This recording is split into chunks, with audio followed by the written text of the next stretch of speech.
एक राजा था। उसने एक सपना देखा। सपने में उससे एक परोपकारी साधु कह रहा था कि बेटा, कल रात को तुम्हें एक विषैला सांप काटेगा और उसके काटने से तुम्हारी मृत्यु हो जाएगी। वह तुमसे पूर्व जन्म की शत्रुता का बदला लेना चाहता है। सुबह हुई, राजा सोकर उठा और अपनी आत्मरक्षा के लिए क्या उपाय करना चाहिए, इसे लेकर विचार करने लगा। सोचते सोचते राजा इस निर्णय पर पहुंचा कि मधुर व्यवहार से बढ़ाकर शत्रु को जीतने वाला और कोई हथियार इस पृथ्वी पर नहीं है। उसने सर्प के साथ मधुर व्यवहार करके उसका मन बदल देने का निश्चय किया। शाम होते ही राजा ने अपनी शैया तक फूलों का बिछौना बिछवा दिया, मीठे दूध के कटोरे जगह जगह रखवा दिए और सेवकों से कह दिया कि रात को जब सर्प निकले तो कोई उसे किसी प्रकार कष्ट पहुंचाने की कोशिश न करे। रात को सांप अपनी बांबी में से बाहर निकला और राजा के महल की तरफ चल दिया। वह जैसे आगे गया, अपने लिए की गई स्वागत व्यवस्था को देख देख कर आनंदित होता गया।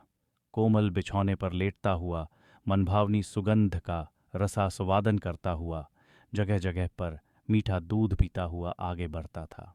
इस तरह क्रोध के स्थान पर संतोष और प्रसन्नता के भाव उसमें बढ़ने लगे। जैसे जैसे वह आगे चलता गया, वैसे ही वैसे उसका क्रोध कम होता गया। राजमहल में जब वह प्रवेश करने लगा तो देखा कि प्रहरी उसे जरा भी हानि पहुंचाने की चेष्टा नहीं करते। ये असाधारण सी लगने वाले दृश्य देखकर सांप के मन में स्नेह उमड़ गया। सदा व्यवहार, नम्रता, मधुरता के जादू ने उसे मंत्रमुग्ध कर लिया था। कहाँ वह राजा को काटने चला था, परंतु अब उसके लिए अपना कार्य असंभव हो गया। हानि पहुंचाने के लिए आने वाले शत्रु के साथ जिसका ऐसा मधुर व्यवहार है, उस धर्मात्मा राजा को काटूं तो किस प्रकार काटूं। राजा के पलंग तक जाने तक सांप का निश्चय पूरी तरह से बदल गया। उधर समय से कुछ देर बाद सांप राजा के शयन कक्ष में पहुंचा।